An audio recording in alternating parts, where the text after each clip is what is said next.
the destruction in Gaza has helped push Hamas to soften its demands on ceasefire and apparently makes them really, really want peace, or so Associated Press would have us believe. So this report came out. The Israeli media is picking it up. They're really enjoying it, as did the Associated Press and anybody else who's covering it. And of course, we know the truth because we listen to the Palestinians. But yeah, this is very much this kind of reporting very much depends on the reporters doing what the pro-Palestinian side does, which is completely ignoring what any Palestinian ever has to say about anything, but most importantly about their goal when it comes to Israel and when it comes to the Jews. One of the things that we covered recently on this show was. This show or our other show was the Hamas statement that dead Palestinians, one of the Hamas leaders saying dead Palestinians is good. It's good for Hamas that Palestinians die. Destruction is good. The imagery pushed by Western media of Gaza's buildings that have been destroyed, of course, empty in most cases, is a good thing for them. It helps them diplomatically. It helps them with their own people supposedly justifying the cause of the war that they started and have been fighting since the Palestinian people were invented. But yeah, to what extent is Hamas actually panicking? Is Hamas actually eager to sign a deal with Israel that would bring about the end of the war and would rid them of the burden of Israeli hostages? Welcome to the Daily Objective. This is a show where we call bullshit on what mainstream media reports very often, as we are doing today. Daniel, what do you think? Is Hamas really eager for the fighting to stop and just really just want to live in peace with Israel? Well, I think they do want to stop the fighting at least momentarily. I think they do benefit from when fighting stops for a certain period, so they can recover and they can do a much bigger attack. So yeah, this report came out. It was based on a correspondence between Hamas leaders. The report is showing, there's a growing both sort of push for negotiations because of the so many Palestinians are dying. Something that was interesting uh, in the article, and I'm not sure how much it's based on report, but the specific quote was saying something like, "We've suffered too many sort of casualties," but it specifically meant like militant casualties in a sense. Like it didn't seem to even bother with the fact that civilian Palestinians are dying. It was almost pretty much focused on the fact that they're losing the military capabilities. But even ignoring that, the report is also saying, yeah, the I'm trying to remember, is Hamas still in Doha, Qatar, or did they already move to Iraq? I don't think they moved yet, right? I don't think so. Yeah, I think they're still there. Uh, so yeah, there are still so the leadership in Qatar is they're saying they want to push more for negotiations, and Yahya Sinwar, the hardliner, is of course refusing any. He wants to fight more, so this is again supposed to prove there's splits between the leadership, and so when I read that, I was thinking it really reminds me of something, and what it reminded me is actually the episode of the Daily Objective we did yesterday, but we have done many times. When you hear this idea of Palestinian, let's say, Palestinians speaking out against Hamas, this sort of, and specifically when it comes to Western reporting of this, it almost seems like the only reason why we hear about it is so they can show something Israel. See, Israel, Palestinians are rising up. You have to negotiate. The Hamas has no popularity. It's going to fall down. Now it's a good time to negotiate, and you'll gain the sympathy of the Palestinian people. And it's similar to this. Now Hamas leadership is weak. It's falling down now, and it's split up. Now it's the time to negotiate, so you can push it home. But something to realize is always look at the numbers. Look at what's actually the polling data. What polling data says there is no such thing. There is no strong opposition to Hamas. There is no strong even opposition to October 7th, which would mean support for some sort of negotiation. No, nothing like that is happening. So it really seems like this is just, yeah, Western reporting trying to push Israel into something. So I have more things to say, but Yeah. let me go back to you. Whenever we talk about this reporting, I really, I think in a sense it would make sense for us to play that clip from South Park on every show that we do. But those of you who aren't regular viewers of this channel missed it. We're not going to play it today. The rest of you, the regulars, know what I'm talking about. I Thank you. haven't read it though. Well, then let's see if we run out of things to say. Maybe we'll play it at the end. Thank you, Bonnie, for the super chat. Christian says the Shalit deal was bad for Israel. I'm sorry to say this, thinking of the poor man, but I said back then this is wrong from a strategical perspective. I mean, of course it's wrong, and it has nothing to do with Gilad Shalit. I'm glad. The one good thing about it is he is alive, and I think nowadays maybe well, and back home. But yes, of course, it's a bad deal. The guy, among the many terrorists released there, was the person who masterminded October 7th. And among the many released in maybe the last hostage deal and certainly the next one, we will see people who will kill Israelis. And there is no doubt about that. And Netanyahu knows this. And the people protesting in Israel for Hamas, whatever they may claim they're protesting for, they are protesting in support of Hamas's side in this negotiation. They know that what they're protesting for is more dead Israelis, but it's not more dead Israelis in the immediate future, which supposedly makes it okay, which is, again, how we get invasions by armies of savages slaughtering people, live streaming themselves, and the world united against Israel following that. The world was not united against Israel when Israel actually fought wars like in 1967. But one of the things in this report is that one of the what is provided as proof of Hamas softening its stand is that they're dropping the demand for an end to the war as part of the ceasefire, and that's that's one way to look at it. Another way to look at it is that Hamas is looking closely at Israel. They are seeing the growing support that they have in Israel. Again, they can call it whatever they want, but they are not protesting for Israel to eliminate the threat of Hamas once and for all, whatever at whatever cost to the Palestinians, that it takes in Gaza and in Judea and Samaria and the West Bank of the Jordan River. They are asking for Israel to capitulate more than they currently are, so that this immediate round is over as soon as possible, assuming Hamas uh, uh, you know, uh, keeps its word, which historically it never does. But the protesters are assuming that will be the case. So yeah. Now another issue is the idea of Palestinian casualties, which again you have to ignore not just what Palestinians say, but you have to ignore what is actually happening on the ground. There's way fewer Palestinian casualties now than there were at the beginning of the war. Whether it's so-called civilians or whether it's Hamas fighters.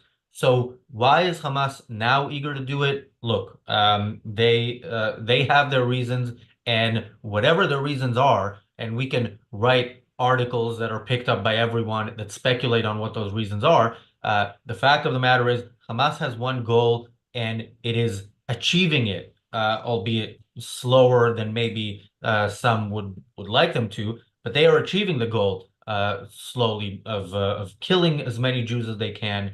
And there is no doubt that anything they agree to, they think will help them further that goal. And unfortunately, Israel is eager to fall into that trap.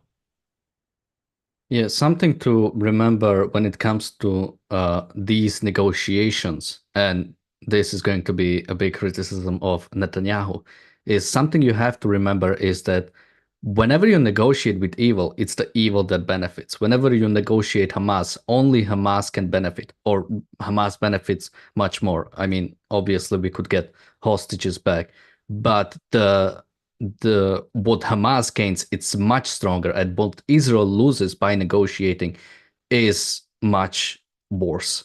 And so something that Netanyahu has been mentioning now, but also something that has happened in the past is when the first time there was a ceasefire.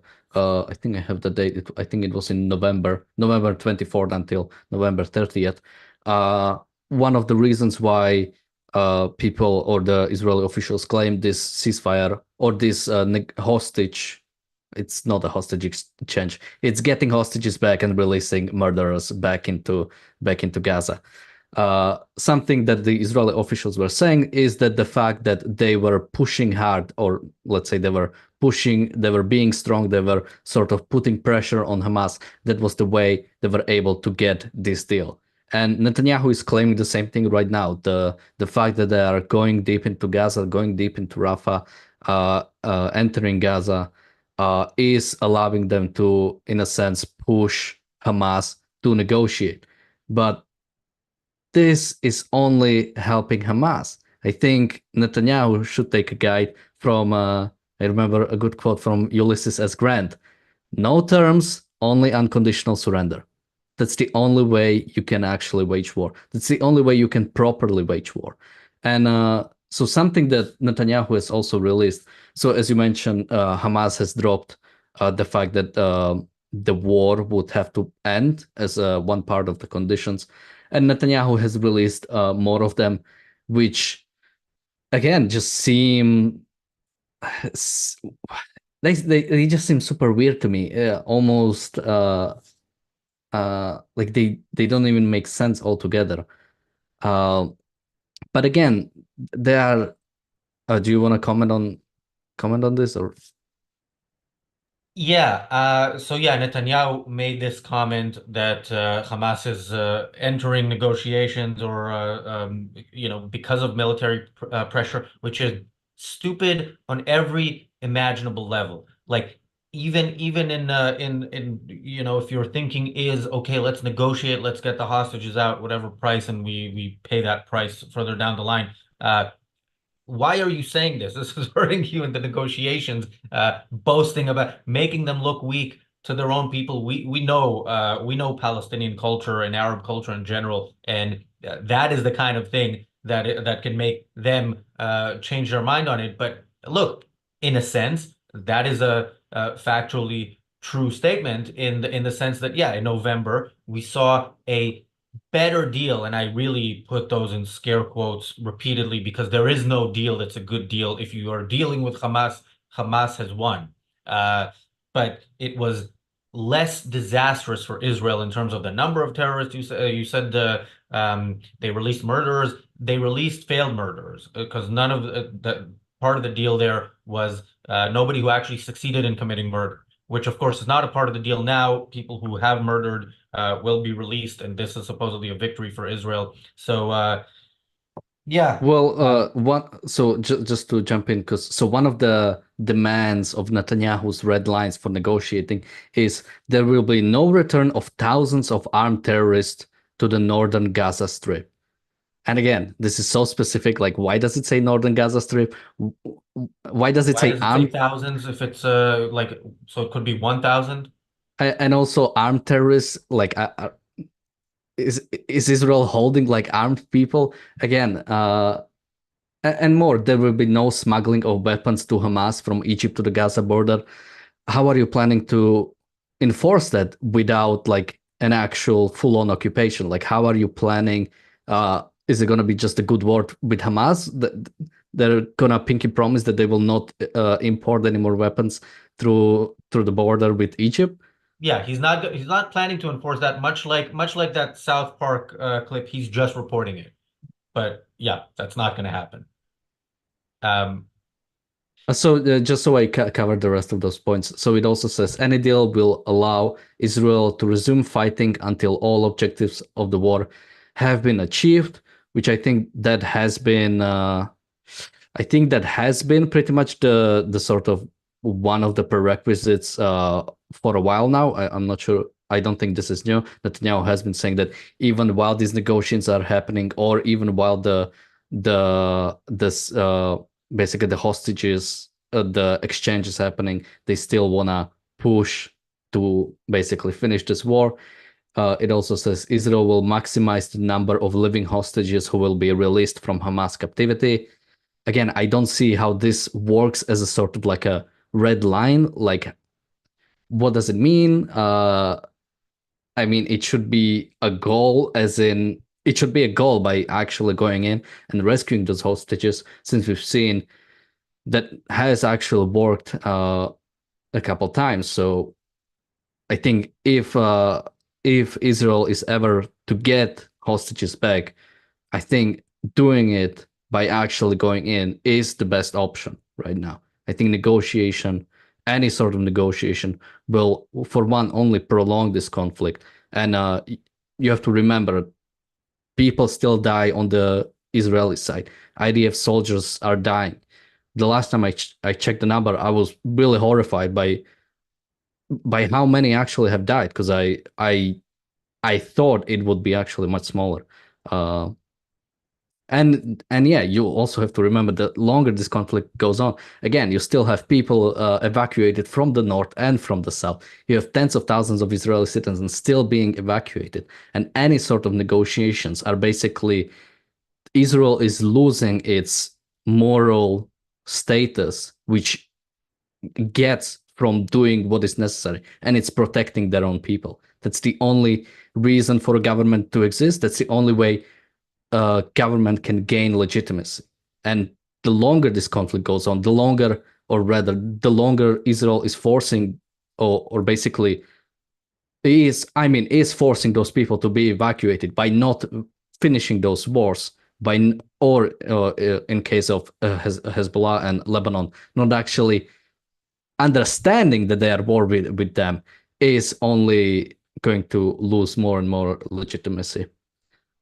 And just so I mentioned the last thing, the plan that has been agreed to by Israel and which has been welcomed by the US President Joe Biden will allow Israel to return hostages without infringing on the other objectives of the war. Which again, it's sort of like an empty statement. The negotiation itself is hampering the objectives of the war. Yeah, I mean, just like saying that no weapons will be smuggled into Gaza from Egypt, Netanyahu said on October 7th we're at war, and the stated objective was that was the destruction of Hamas, which was later on watered down to the destruction of their military capabilities. And of course, now it's at a point where Israel will give Hamas more terrorists to help them fight the IDF. We need to remember, and we remind people on this channel all the time, that Israeli soldiers dying in Gaza are dying protecting the Palestinians. They're dying protecting Hamas. They're not dying protecting Israeli citizens. To protect Israeli citizens, what you do is carpet bomb Gaza, and then you send in the soldiers to take care of the tunnels, and they'll be at risk, but they won't be at risk from anybody above ground. They'll be at risk from some of the terrorists maybe coming above ground, or for when you actually find and deal with uh, the tunnels.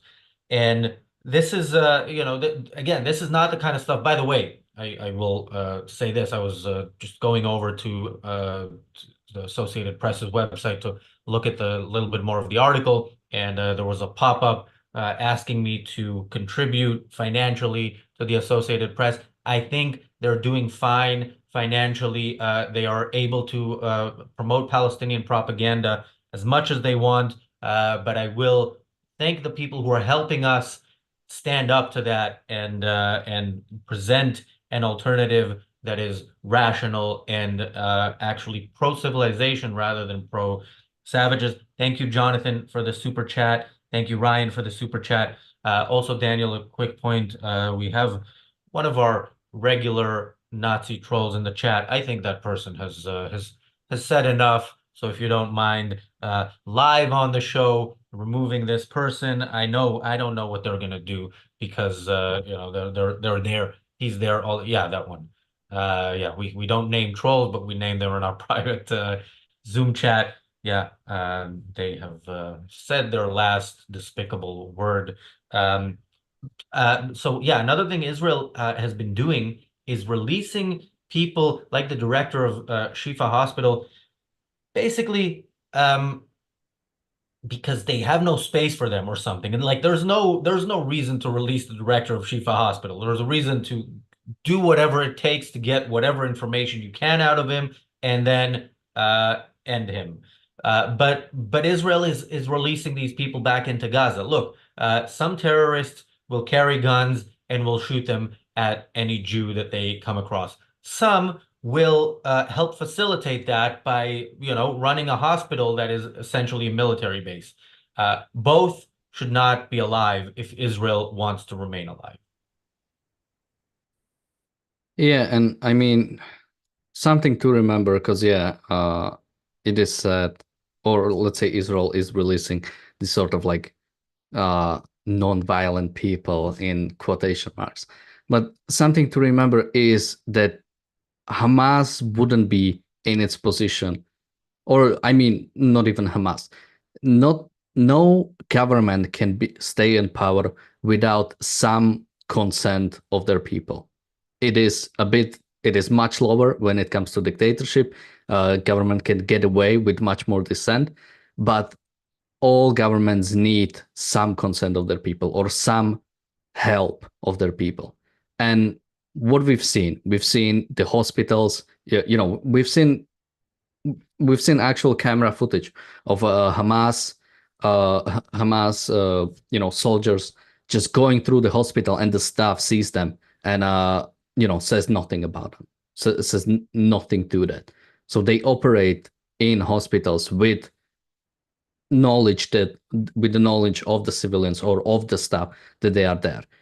Uh, Hamas has been under UNRWA buildings, has been in UNRWA building, has been using UNRWA vehicles. Again, we don't hear any Palestinians coming out and speaking out against Hamas, or not even speaking out, but like providing Israel with some evidence that this is happening. Hostages were held in civilian houses. Again, this is happening. You might be talking that there is a difference, between civilians and militants, but civilians are still playing a big role when it comes to the power Hamas is able to keep. Yeah, it's not just the consent of the governed, it's, as you mentioned, the consent and participation of the governed. Again, on October 7th, Hamas, planned it out.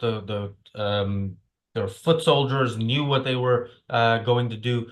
Civilians did not, and then when they heard about it, they participated, and then those who didn't celebrated. We need to remember, Hamas might have they certainly have some opposition in terms of how Gaza and the West Bank should be run and whatever their ideal vision of a Palestine. They have no opposition that we actually know of when it comes to, is it okay to slaughter all the Jews? No, this is a consensus among the Palestinian people. And it's a consensus, yeah, in terms of, yeah, as you mentioned, the hostages being held by families, being moved from family to family by doctors, by hospitals. I didn't check any of the foreign press today to see foreign to Israel to see how it was reported.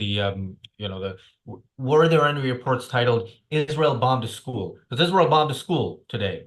It bombed a school, which was a military base. It unfortunately doesn't do that enough. If Israel wanted, we've said this before, if Israel wanted on October 7th to be as effective as possible on day one, the first thing they should have done is bombed all the hospitals and all the schools, because those are very likely, if not all of them, most of them are military bases. And if not, at least, they're not, it will show the Palestinian people that they are not immune anywhere. Instead, Israel showed the Palestinian people that they are essentially immune everywhere unless literally Hamas is firing from their house and, and they're still there. I'd like to mention something in the chat because I hear this a lot. The fact that Zionists were in cahoots with Nazis, or that Zionists work with Nazis. And something that's always mentioned is the Havar Agreement. S- To, to the extent I understand it, it was pretty much this was happening in like the 30s of Germany when Hitler was already in power. This was basically just, uh, in a sense, Hitler allowing people, the Jewish people, tens of thousands of them, basically they had a choice of basically selling all of their property and going into what is now Israel.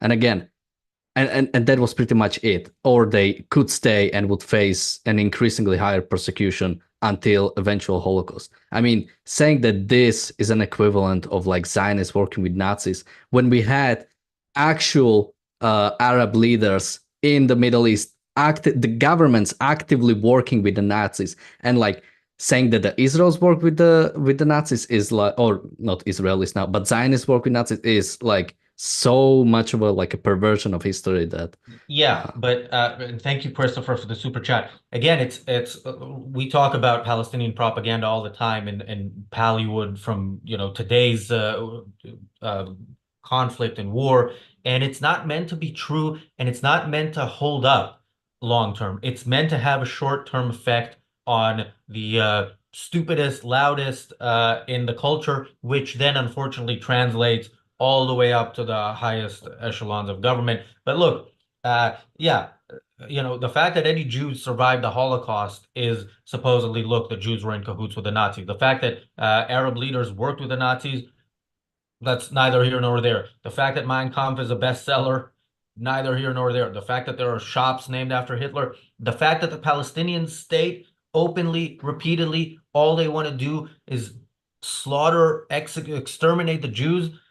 It's not relevant. Not relevant to the story. Israel is the bad guy, and Nazis is a word for bad guys. So why not accuse Israel of that? So yeah, I don't know if it merits even talking about, but we just did. Any last thoughts? well, the question in the title is Hamas panicking? In a sense, it is, but you have to remember Hamas. I mean, it's not even Hamas. Every sort of government, well, every government that is pretty much not Western will do everything that is in its actual. Oh, it's hard to even call it self-interest. Anything that they view as sort of like this is going to benefit us. And Hamas leadership knows any negotiation will benefit them. And that that's pretty much the main point that has been going on for since October 7th. They were willing, people were calling for ceasefire on October 7th. While Jews were still getting killed, people were calling for ceasefire. Yeah, And not in a sense that Hamas should stop killing it. They yeah. said the ceasefire calls were Israel shouldn't respond. Well, yeah, I don't think Hamas is panicking. I think decent people everywhere should be panicking, and one particular place they should be panicking, maybe even more now than recently, is the UK. We talked about the British elections, but what we didn't talk about, and we're going to talk about on the reality show in a couple of minutes, is the Muslim vote. The Muslim vote in this election was so decisively behind Hamas that anybody who looks at this and doesn't see it as a threat to the very existence of this country as a Western liberal country, is deluding themselves. I'll have a lot to say about that, so I'm not going to do it here. But I will be on the reality show, which again starts in a couple of minutes on this channel. So thanks everybody for tuning in. Thanks, Daniel, and we'll see you in a couple of minutes.